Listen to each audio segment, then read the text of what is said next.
الحمد لله وكفى والسلام على عباده الذين اصطفى أما بعد فقد قال الله تبارك وتعالى في القرآن المجيد والفرقان الحكيم أعوذ بالله من الشيطان الرجيم بسم الله الرحمن الرحيم ولا تهنوا ولا تحزنوا وأنتم الأعلون إن كنتم مؤمنين صدق الله العظيم. صدر محترم قابل قدر اساتذہ اکرام و معزز سامعین اعظام و گلشن رسالت کے نوش گفتہ پھولوں، آج میں آپ حضرات کے سامنے حالات حاضرہ کے پیش نظر ہندوستانی مسلمانوں کی ذلت و پستی کے اسباب اور قرآن و حدیث کی روشنی میں اس کے علاج کے اہم ترین موضوع پر لب کشائی کرنا چاہتی ہوں. یعنی آپ کو میں اس قوم کی داستان رنج و الم سناؤں گی جس کو خیر امت سے ملقب کیا گیا ہے، جس کو خیر امت سے ملقب کیا گیا ہے. اس ملت کی پسماندگی و درماندگی، پریشانیوں، ذبح حال، شکست حالی کا ذکر کریں گے، جسے وَأَنْتُمُ الْأَعْلَوْنَ إِن كُنتُم مُّؤْمِنِينَ کا وعدہ کیا گیا ہے. تو آئیے اس موضوع کے تحت ہم ان اسباب و عوامل کو تلاش کریں جس کی وجہ سے امت مسلمہ کو دوچار ہونا پڑا، طرح طرح کے مصائب و آلات کی چکی میں پیسنا پڑا، ظلم و استبداد اور قتل و غارت گری کے گڈھے میں گرنا پڑا، جبر و تشدد اور فرقہ وارانہ فسادات کے پہاڑ سے ٹکرانا پڑا. آج ہم غور کریں کہ آخر وہ کون سی وجوہات ہے جن کی بدولت ہمارا اقتدار جاتا رہا، عزت جاتی رہی، روب و دبدبہ ختم ہو گیا، حاکم سے محکوم، آقا سے غلام اور غالب سے مغلوب بننا پڑا. قرآن مقدس میں اللہ رب العزت نے مسلمانوں سے عزت و عظمت اور شان و شوکت کا وعدہ فرمایا ہے کہ وَلَا تَهِنُوا وَلَا تَحْزَنُوا وَأَنْتُمُ الْأَعْلَوْنَ إِن كُنتُم مُّؤْمِنِينَ کہ اے مسلمانوں پس ہمت مت بنو اور غمگین مت ہو، تم اس تک بلند اور کامیاب رہو گے، لیکن شرط یہ ہے کہ تم مومن کامل بن جاؤ. ایسے ضعیف الایمان مومن بننے سے کام نہیں چلے گا،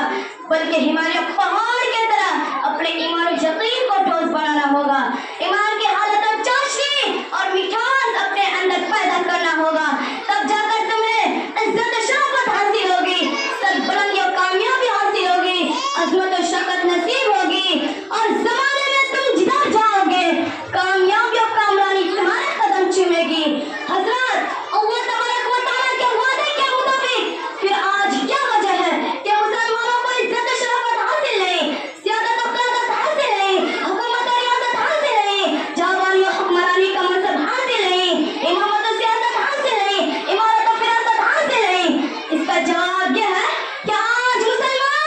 مسلمان نہ رہے، آج مسلمان ہونے کا جھوٹا دعویٰ کرتے ہیں، قوانین اسلام سے منہ موڑ کر، اسلام کے اصولوں کو توڑ کر پھر اپنے آپ کو مسلمان پیش کرتے ہیں.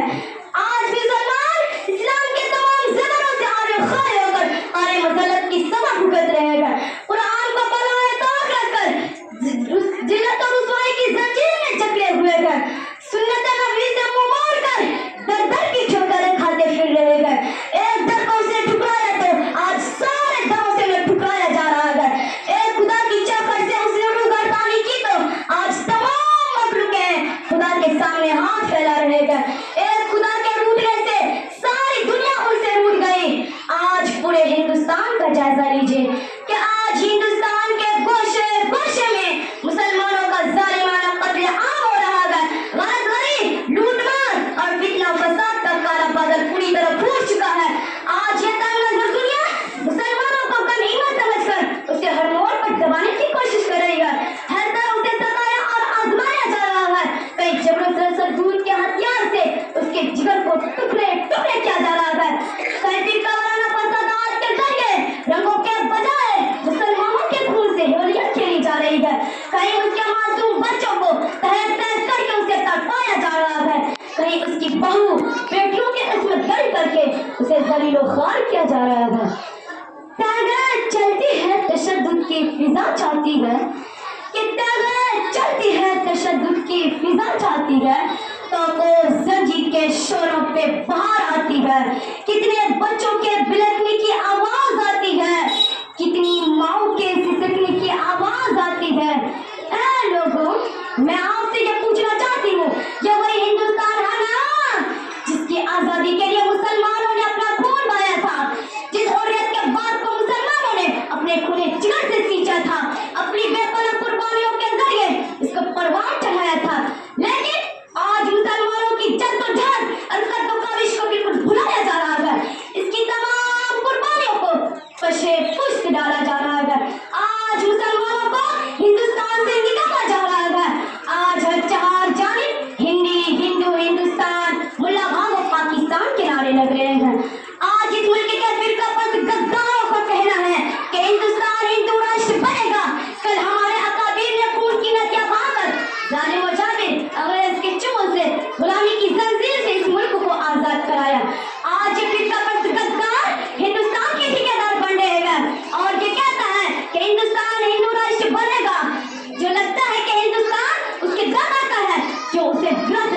ہے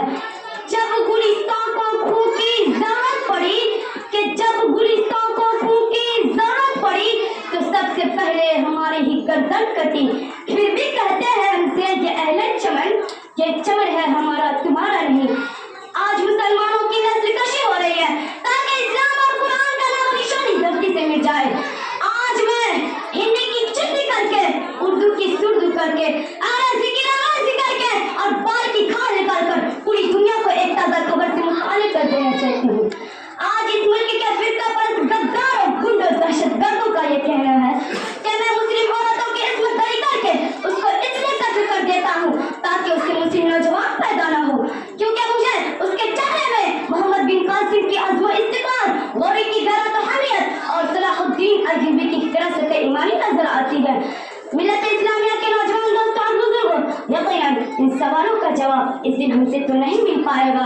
حضور صلی اللہ علیہ وسلم، صحابہ کرام رضوان اللہ تعالی علیہم اجمعین اور پوری دنیا کے لوگوں کے سامنے ذلت اور رسوائی کا سامنا کرنا پڑے گا. اس لیے آج ہمارے اوپر حالت حاضرہ کا پیش نظر فرض ہے کہ ہم صحابہ کرام اور سلف صالحین کی مقدس زندگی کی تاریخ اٹھا کر دیکھیں، ان کے اخلاق، ان کے عادتوں اور کردار کو گہری نظر سے مطالعہ کریں، ان کے طور طریقے نقش قدم پر چلے اور قرآن و حدیث کی تعلیم سے اپنے ماحول کو، اپنے معاشرے کو، اپنے سوسائٹی کو، اپنے علاقے کو اور سرزمین ہندوستان جنت نشا کو پوتر اور مقدس بنا کر پورے ملک میں اسلام کا جھنڈا لہرا دے.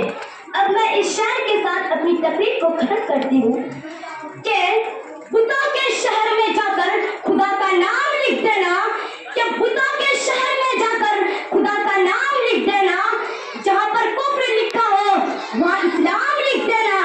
جہاں پر کفر لکھا ہو وہاں اسلام لکھ دینا. کوئی گر سنا کے پھولوں کو پیروں سے کچل ڈالے تو شاخے گل کی ہر پتی پہ قتل عام لکھ دینا. اب میں آپ حضرات کے ساتھ سلام سے جدا ہوتی ہوں. السلام علیکم ورحمۃ اللہ وبرکاتہ.